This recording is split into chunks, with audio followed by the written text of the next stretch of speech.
నమస్తే, welcome to Telugu రాజ్యం. ప్రస్తుతం మనతో పాటు ఉన్నారు ప్రముఖ రాజకీయ విశ్లేషకులు చిట్టిబాబు గారు ఉన్నారు. సార్ నమస్తే. నమస్తే. ఇప్పుడు ఏపీలో ఒక చర్చ ఏంటంటే, ఏపీలో చర్చ, ఢిల్లీలో చర్చ.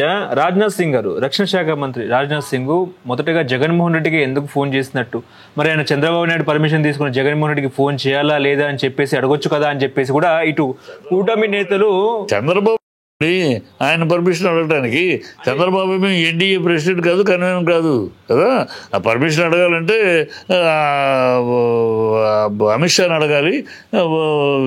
రాజ్నాథ్ సింగ్ మాట్లాడాలంటే అమిత్ షాని అడగకూడదు. అంతే చంద్రబాబు అడగాలి. ఇంకా నమ్మట్లేదంటారా? చంద్రబాబు నాయుడు మీద నమ్మకం లేదంటారా? నమ్మకం లేకనే ఆయన నమ్మకుండా డైరెక్ట్ గా జగన్మోహన్ రెడ్డికి ఫోన్ చేసి అసలు point Chandrababu is no in frame. చంద్రబాబుని అడిగి చేయాల్సిన పరిస్థితులు చంద్రబాబు ఎన్డీఏ కాళ్ళ దగ్గర కూర్చున్నాడు తను కాపాడుకోవటానికి. ఎక్కడ కేసులు లోపలికి వెళ్ళిపోతారో తను కాపాడుకోవడానికి ఆ కాళ్ళ దగ్గర కూర్చున్నాడు. చంద్రబాబు నాయుడికి చంద్రబాబు అక్కడ ప్రతి కాళ్ళ దగ్గర కూర్చొని బతుకుతున్నాడు వాడు. కనుక చంద్రబాబుని పర్మిషన్ అడగాల్సిన పరిస్థితిలో ఎన్డీఏ లేదు. చంద్రబాబు అనవసరంగా మీరు బూస్టప్ ఇవ్వకుండా చంద్రబాబు ఏదో కింగ్ పిన్ అని ఏమీ లేదు అక్కడ. చంద్రబాబు ఉంటే ఆ దమ్ము ధైర్యమే ఉంటే నితీష్ కుమార్ అడిగినట్టు స్పెషల్ స్టేటస్ అడుగుతాడు కదా. నోరు ఇప్పట్లేదు స్పెషల్ స్టేటస్. ఏ స్పెషల్ స్టేటస్ పేరు చెప్పి నువ్వు ఎన్డీఏ కూటమి నుంచి బయటకు వచ్చావు 2017లో? ఇవాళ పైన కింద ఇద్దరు మీరే ఉన్నారు. అడగచ్చు కదా, నోరు తెరవచ్చు కదా. ఎందుకు తెరవడు? అక్కడ కాళ్ళ దగ్గర నోరు తెరిచే ధైర్యం లేదు. పవన్ కళ్యాణ్ నోరు తెరిచే ధైర్యం లేదు. ఇక్కడ ఇన్ని మాట్లాడారు డామ్ డూమ్ డకారు. ఇప్పుడు మేము అనలేదు కదా ఎలక్షన్లో. మీరు అంటవేంటి? అనక్కర్లా. 2017లో మీరు తీసుకున్న నిర్ణయం స్పెషల్ స్టేటస్ కోసమే తీసుకున్న నిర్ణయం. సో మీరు వస్తే స్పెషల్ స్టేటస్ అనేది ఇట్ గోస్ వితౌట్ సేయింగ్. చెప్పక్కర్లా మళ్ళీ మేము నొక్కిరికి ఆల్మోస్ట్ అదే చేయరు. మీరు ఎలక్షన్ అప్పుడు అయిపోయి కానీ అసలు ఊసేదట్లా మీ నోళ్ళే మాట్లాడిన స్పెషల్ స్టేటస్ వస్తే ఆంధ్ర రాష్ట్రం స్వర్గధామం అయిపోతుంది, అందరికీ ఉద్యోగాలు వచ్చేస్తాయి, అన్యాయం చేస్తుంది బీజేపీ కేంద్రం రాష్ట్రానికి, సవతి తల్లి ప్రేమ చూపిస్తుంది, ఇన్ని మాట్లాడారు కదా. ఇవాళ అక్కడ మీరే ఇక్కడ మీరే అడిగి శుభ్రంగా తీసుకురావచ్చు కదా. ఆంధ్ర రాష్ట్రానికి స్వర్గధామం చేసి ఆ స్పెషల్ స్టేటస్ తీసుకురావచ్చు కదా. 2 లక్షల మందికి ఉద్యోగాలు వచ్చే, 20 లక్షల మందికి ఉద్యోగాలు వచ్చే ఆ కార్యక్రమం చేయొచ్చు కదా. ఎందుకు చేయరు?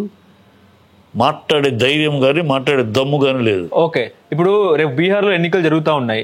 ఒకవేళ బీహార్లో కనుక నితీష్ కుమార్ ఓడిపోతే చంద్రబాబు నాయుడు కూటమి నుంచి బయటకు వచ్చి ఇటు ఇండి కూటమికి సపోర్ట్ చేసే అవకాశం ఉందా అన్నట్టు కూడా రాజకీయ వర్గాలు భావిస్తున్నాయి. ఏం చెప్తారు? చంద్రబాబు ఎప్పుడైనా ఏ కుప్పిగంతులని చేయగలరు. చంద్రబాబు నమ్మకం ఎవరు నమ్మరు, దేశం మొత్తం మీద నమ్మరు. పరిస్థితులను బట్టి ఉంటుంది. చంద్రబాబు నమ్మే ప్రసక్తి ఎవరికీ లేదు. అందుకని అతని బిగినింగ్లో యూపీఐ ఉన్నప్పుడు కూడా కన్వీనర్గా ఉన్నప్పుడు అతను చూశారు అందరూ. ఇతను ఇప్పుడేం మాట అంటాడో, హైదరాబాద్లో ఎయిర్పోర్ట్ దిగినాక ఏం మాట్లాడతాడో అని తెలుసు. సో అతను ఎవరూ నమ్మరు. నమ్మే పరిస్థితి అవసరాలను బట్టి ఒక కలవటం చంద్రబాబుతో కలవటంతో ఇప్పుడు అవసరాన్ని బట్టి బీజేపీ కలిసింది చంద్రబాబుతో. అంతే ఎప్పుడైతే జగన్ వద్దన్నాడో, నేను ఒంటరిగా అన్నాడు, అప్పుడు వేరే ఆల్టర్నేటివ్ కావాలి కనుక చంద్రబాబుతో కలిశాడు. చంద్రబాబుకి గతి లేక కలిశాడు. ఒంటరిగా అయితే మనం పనికిరామని కలిశాడు. సో అది కనుక చంద్రబాబు ఎప్పుడైనా ఏ పిల్లిగంతైనా ఎగడు, ఏ కుప్పిగంతైనా ఎగడు, ఏ గోడ అయినా ఎప్పుడైనా దూకుతాడు. అతను నమ్మేది ఏముంది? చెప్పచ్చు, జరగచ్చు. ఇప్పుడు ఇండి కూటమి కూడా ఒకవేళ రేపు అక్కడ కాంగ్రెస్ కూటమి గెలిచిపోయి ఉంటే బీహార్లో వలవేసి లాగుతారా చంద్రబాబు నాయుడిని? ఎందుకు లాగరు? కాంగ్రెస్ పని అదే. బలివాడు ఎందుకు లాగరు? ఇప్పుడు వ్యభిచారం చేయడానికి సిద్ధంగా ఉన్నదాంతో వ్యభిచారం చేయడానికి ఎందుకు వెళ్ళరు కదా. రాజకీయ వ్యభిచారం చేసే వాళ్ళ దగ్గరికి రాజకీయ వీటిలో వెళ్తారు ఆటోమేటిక్గా కదా. ఎందుకు వెళ్ళరు? ఖచ్చితంగా వెళ్తారు. ఓకే, ఇప్పుడు అందుకే ఈ 130వ రాజ్యాంగ సవరణ బిల్లు తీసుకొచ్చారా? ఈ అమెండ్మెంట్, కొత్త అమెండ్మెంట్ పరిస్థితి ఏమంటారు? అసలు 30 రోజుల్లో సీఎం పదవి ఊస్ట్ లేకపోతే పిఎం పదవి ఊస్ట్ అనేది కూడా మాట్లాడుతున్నారు. ఇది చాలా మంచి రూల్. కానీ దీనికి ఒకటి ఉంది, ఎంత మంచిదో సమాజంలో, దేశంలో రాజకీయాల ప్రక్షాళన అవటానికి. రాజకీయ నువ్వు నేను తప్పు చేస్తేనేమో మనం ఇమీడియట్గా పోలీస్ యాక్షన్ అన్నీ ఉంటాయి. అదే ఒక రాజకీయ నాయకుడు అదే తప్పు చేస్తే వాడు రాజకీయ పదవిని అడ్డు పెట్టుకుని గడిపేస్తాడు. జైల్లో ఉండి కూడా రాజకీయ ప్రభుత్వాలు నడుపుతున్నారు. ఇది అరికట్టాలి. ఒక కేజ్రీవాల్ ఇంకోళ్ళు కూడా ఎవరైనా సరే అసలు ఈ పద్ధతి పోవాలి. దేశంలో ఈ రాజకీయ అవినీతి పోవాలి. రాజకీయంలో ఉంటే ఎంతటి అవినీతి అయినా చేయొచ్చు, ఏమైనా చేయొచ్చు. మొన్నేమి అనే పరిస్థితి నుంచి పోవాలి. నువ్వు ఏ పొజిషన్లో ఉన్నా అవినీతి చేస్తే సామాన్య పౌరుడికి ఎలాంటి చట్టం వర్తిస్తుందో నీకు అదే చట్టం వస్తే చాలా మంచిది. కాకపోతే ఇంత మంచి చట్టానికి పార్లమెంట్ కమిటీకి నేను ఒక లెటర్ కూడా రాశాను. కాకపోతే దీన్ని మిస్యూజ్ అవ్వకుండా దానికి కవరింగ్ కూడా ఉండాలి. మరో చట్టం కూడా మిస్యూజ్ అయ్యే అవకాశం ఉంది. ఇప్పుడు చంద్రబాబు లాంటి ఉన్నాడు, చాలా మిస్యూజ్ చేస్తాడు బ్రహ్మాండంగా. తనకి ఎవరి మీదకి వస్తే వేసేసి కేసులు వేసేట్టు 30 రోజులు ఉండేటట్టు ప్లాన్ చేస్తే ఏముంది, అతను పదవి పోద్ది, అధికారం వచ్చేసేయచ్చు. ఈ కక్ష సాధింపు ధోరణిలో ఉన్న రాజకీయాల్లో వెస్ట్ బెంగాల్, ఈ తమిళనాడు, తెలంగాణ ఈ కక్ష సాధింపులకు మిస్యూజ్ అవుద్ది. అధికారంలో ఉన్న వాళ్ళు మిస్యూజ్ చేసే అవకాశం ఉంటుంది.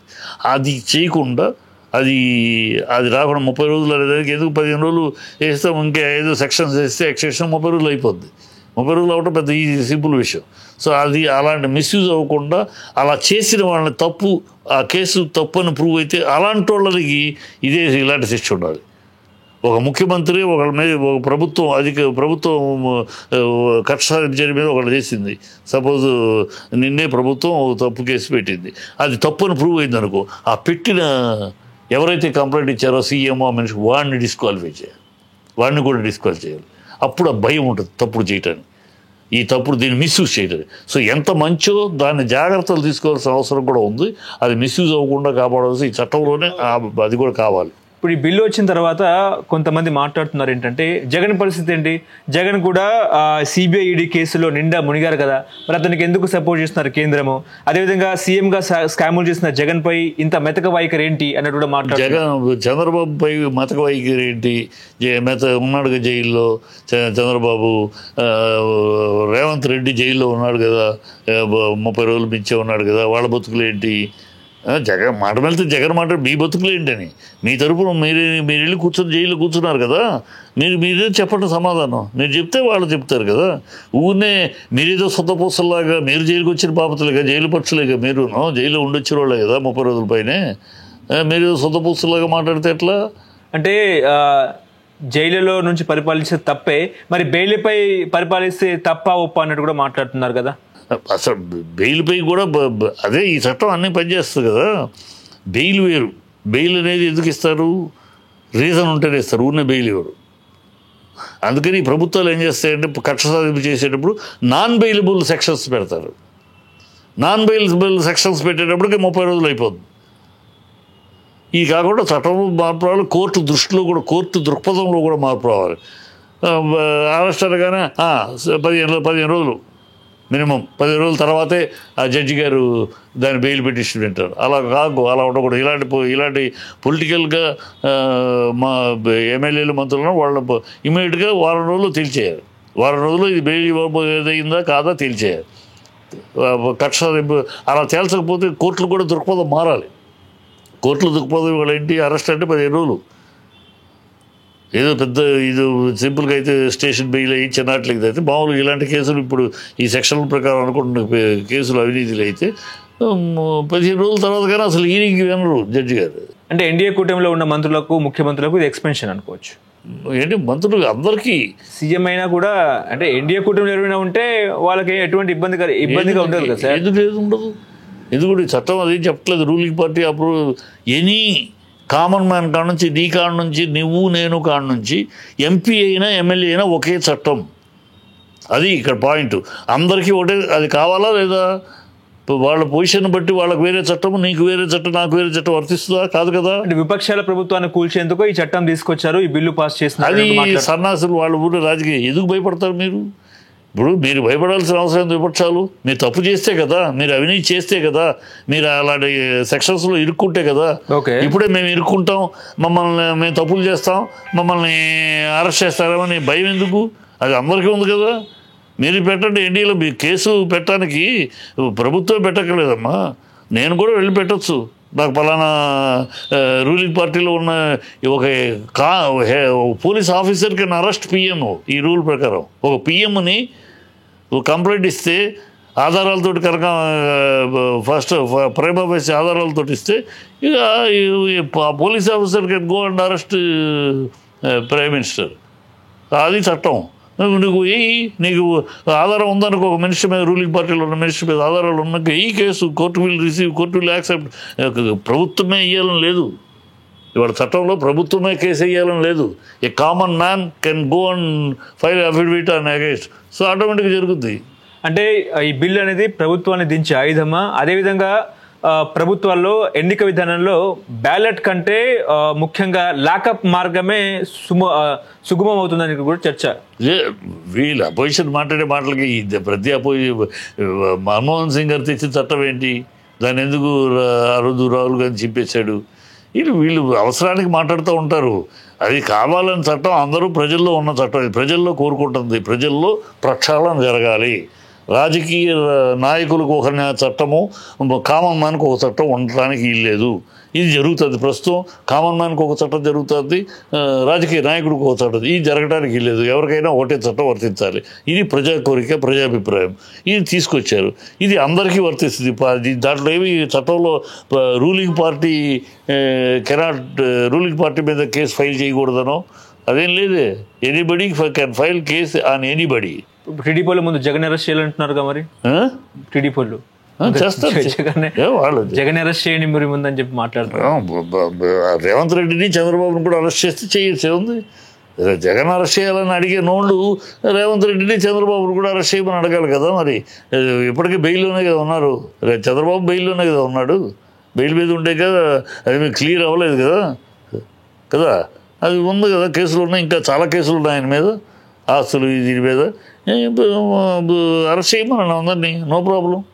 జగన్ ఏంటి, చంద్రబాబు ఏంటి, రేవంత్ రెడ్డి ఏంటి, అందరినీ ఏంటి లోపలికి. బెస్ట్. ఒక్కసారి ప్రక్షాళన జరిగిపోద్ది. మళ్ళీ ఇంకొకడు అధికారంలోకి వచ్చామంటే అవినీతి మనం ఏమైనా చేసుకోవచ్చు, మన ఏళ్ళు అనే ఇది పోతుంది.